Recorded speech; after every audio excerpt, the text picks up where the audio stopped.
Yung sinasabing Bangon Pilipinas, it's a myth. Kahibangan yun. Bangon Pilipinas, talamak ang droga, talamak ang nakawan. Kaya huwag niyong bobolahin ng Pilipino. No? Huwag niyong isa-silence yung Pilipino. Hayaan niyong mag-rally ang Pilipino. Be confident. No? Malacanang people. Tama. Gusto niyo, subukan niyo.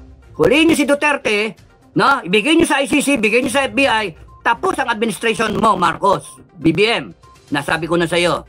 What's up mga kababayan, News That Matters here. Dito sa video natin ngayon ay ating panonoorin si Sir Dado. Ilabas na ang mga USB video, yan ang wika ni Sir Dado. Dito sa mga bali-balitang marami pang video di umano, no? Ang pagpupulburo nila Liza Kuting sa Malacanang. Habang mainit-init pa ang kape, dapat nyo nang ilabas sapagkat kung lumamig na ito, wala nang mangyayari. Dahil nawalang gana na ang taong bayan na makiisa na mag-people power di umano. Na marami sa taong bayan na ang nagsasabi na ilabas na lahat ang video nang magsimula ng kumilos ang taong bayan, na hindi kikilos ang taong bayan kung puro na lamang ganito, na puro na lamang pa-suspense ang mayroon sa mga balita, na nakikita nyo naman mga kababayan na ginagawang laboratorio na ang lalawigan ng Davao at ineeksperimentuhan kung paano ipakikilos ang martial law di umano. Naku naman po, na maaring sapitin din sa iba't ibang bahagi ng ating bansa. Pero bago ang lahat mga kababayan, huwag niyo po sana kalimutang mag-like at subscribe para updated ka sa mga uploads ko araw-araw. At yun na nga mga kababayan, hirap na nga ang taong bayan sa gobyerno ngayon, tapos malalaman pa natin na mas lalong pahihirapan pa ang sambayan ng Pilipino sapagkat isinusulong na nga itong term extension nila o charter change, na itong mga buwaya ang maghari sa mahabang panahon sa loob ng gobyerno. Naku naman po, kung kaya naman hindi ko na patatagalin pa, heto na ang buong video. Malacanang muna, Malacanang. BBM, lahat ng advisor ni BBM, makinig kayo, no? Hayaan nyo lang. Mentras nyong pigilan yung tao, mentras nyong kumukulong kaldero, huwag nyong tanggalin yung takip at kumukulo, aapaw. Hayaan, huwag nyong takpan. Huwag nyong harangin, hayaan nyo. At huwag kayong natatakot. Kung gago talaga kayo, di talagang dapat matakot kayo. Sa tingin nyo ba, buti niya ng ng 2 milyon? Ngayon, question. Yung EDSA 1, EDSA 2, less than 2 million, thereabouts. EDSA 1, EDSA 2, na? Question. Ang Pilipino, kayo ba, hindi pa ba kayo nadadala sa EDSA 1, EDSA 2, 2 milyon na people, na tao, pumunta sa kalsada, iba dun, osisero, nagnegosyo, nagtinda ng mineral water, nagtinda ng mga pagkain, etc. 2 million has the right to decide the fate of our country. Kasi ako hindi sang-ayon 2 million na katao mag-decide ng ng tao, yung future ng bansa natin. Tapos mambabara iba. Hindi, nabayaran ka na. Tarantado. Nabayaran? Gago, nag-iisip ako. Kasi yung 2 milyon na katao na ipaparada mo sa EDSA, hindi yon buong Pilipinas. Ano kayo? Authoritarian? Ano kayo? Diktador? Kayo diktador Ang sa akin, ang gusto kong mangyari, kung talagang democracy, majority. Okay, paano ko explain yon? Ang Pilipino, 119 million. Nung panahon ng EDSA 1, EDSA 2, ang population yata natin noon, 60, 80 million. 80 million na kamo. 80 million, EDSA 1. EDSA 2, mga 100 million na kamo. Okay. Ngayon, 119. 115, 119. Hindi eksakto yung data kasi iba-iba yung taon na pinagkuhanan ng data ng census. Kung titignan nyo doon sa Metro na nag-update every second, ang anak, pinamamatay, base doon sa data ng Pilipinas, 119 million na tayo.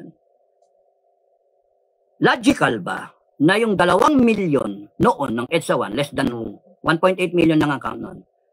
1.8 million na Pilipino ng EDSA 1. Kaya didesisyonan yung buhay ng 80 million na Pilipino. EDSA 2. Yung 2 million na tao pumarada sa EDSA, didesisyonan yung buhay ng 100 million na Pilipino. Akala ko ba demokrasya tayo?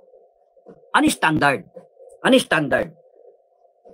Dapat ang standard, kung 119 million tayong Pilipinos, hindi pwede naman yung kalahati noon. 50, tapos 55 million plus 1. Hindi. Bakit? Hindi naman, baby naman yung iba ron eh. Wala pa, mangmang pa yung iba ron. No? Iba nga doon, may Alzheimer's na eh. So, ano yung basihan? Electorate. 70 million. 70 million, bumoto ba lahat? Hindi. Pero, sige, thereabouts. Kung ang bumoto 60 million, ang 31 million nakuha ni BBM. Kino-question na iba. Kino-question ni Atty. Glechong. Dahil sa Smartmatic. That's another story. Ano niya yan? 14 niya yun. Filed the necessary, ek-ek. Kung ganon, questionable. Filed the necessary ek-ek, questionable, recall ng elections. Para maayos, hindi panay ganon lang tayo. May mga proper tayo na, na avenue eh. Tapos nun, yung KBP Sara, 32 million. So 31, 32 million. Okay? That decided the elections. Okay? So what is 50% plus 1? Kalahati nun. So mga 31 kalahati, 15, 16 million, mga ganon, 16 million. Para 32 million, 16 million. Dapat yun yung makita. Yun yung makita para magkaroon ng tipping point naman yung armed forces. No? Importante ito. Ang mahirap kasi, Sir Dado, hindi lahat ng mga Pilipino ay aware sa mga nangyayari sa ating bansa. Kita mo naman kung paano kontrolin ng media at kung paano siraan. Siyempre kung sino lang talaga yung mga nakakapanood sa katotohanan, sila-sila lang din ang may tapang sa puso na mag-people power na, no? At saka dagdag pa dito yung mga trolls na bine-brainwash ang taong bayan sa katotohanan. So malaki-laking laban pa ang paglalaanan at mahaba-habang panahon yun, Sir Dado. Ano sabi ko? Yung EDSA, people power, kung gusto nyo mangyari yun, kalimutan nyo yung EDSA 1, EDSA 2, na dinesisyonan yung buong bansa natin at tayo nalugbok sa ganito kasi nga dahil sa 2 milyon na katao na nandun sa EDSA. Reklamo pa rin tayo na reklamo ngayon. Binabaha pa rin na Maynila hanggang ngayon. Puta. Naglalandslide pa rin. No? Hindi pa rin tayo handa. Mataas na yung kuryente, mataas yung gasolina, nagbabadya yung El Nino, tas La Nina, etc. etc. And we have a weak armed forces. Nagrarally tayo para depensahan yung sarili. Kinakaya tayo ng China, inaangkin yung economic zone natin, kanila lahat yun.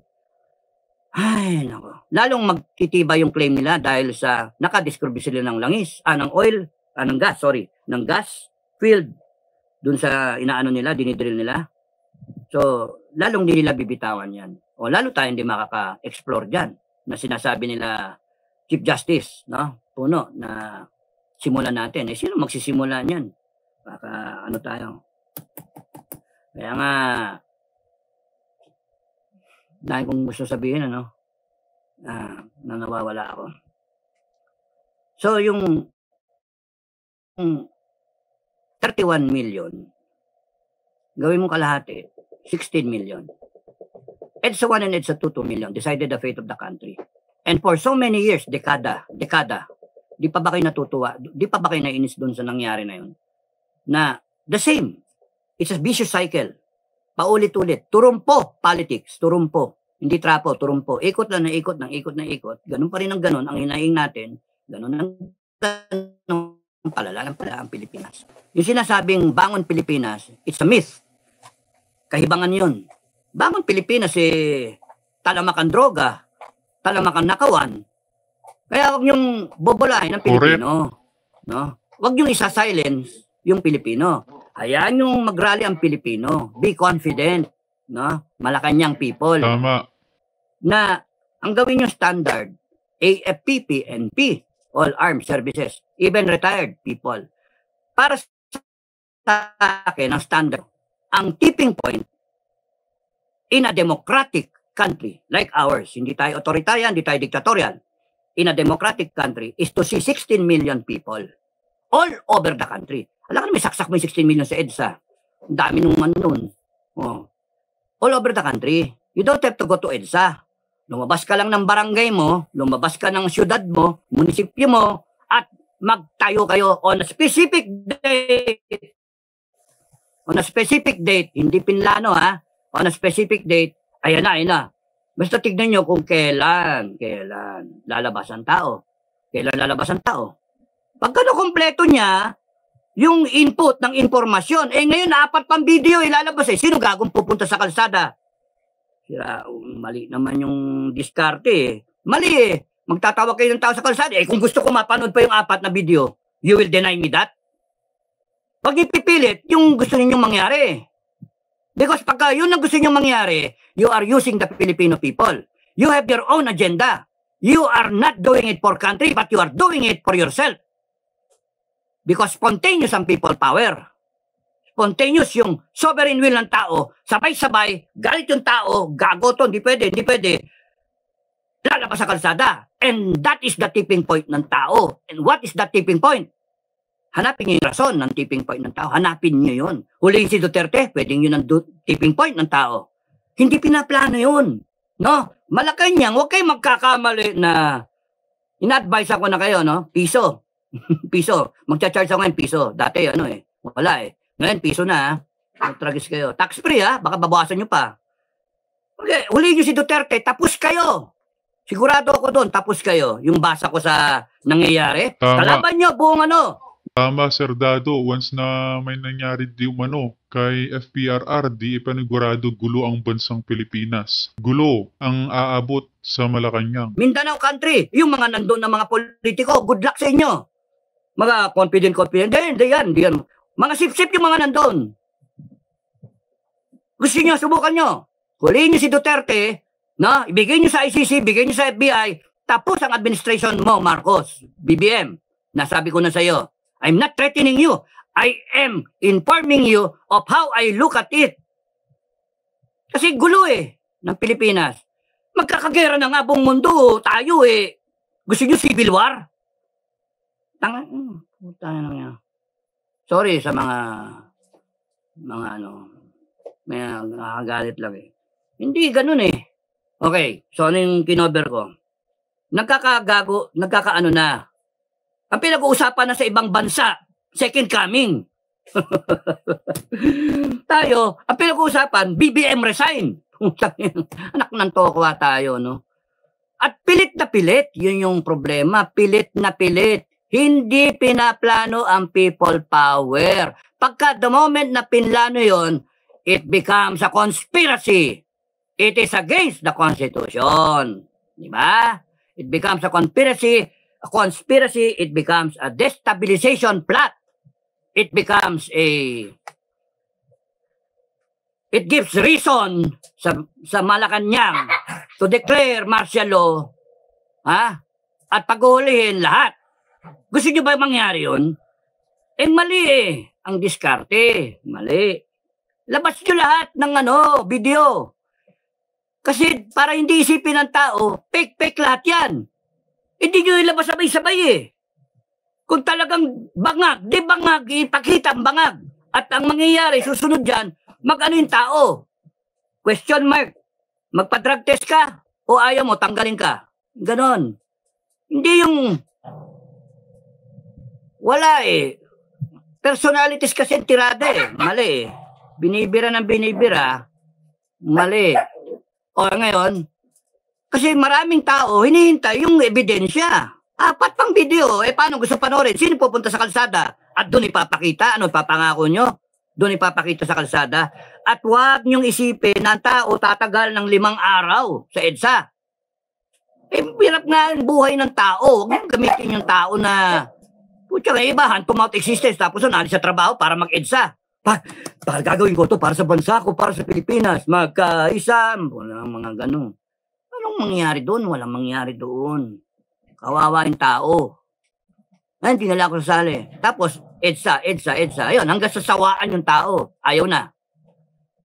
Pautik-utik yung ebidensya, hanggang sasawaan, malamig na ang kape. Malamig na yung sinaing, malamig na yung pizza pie, ayaw na. Malamig na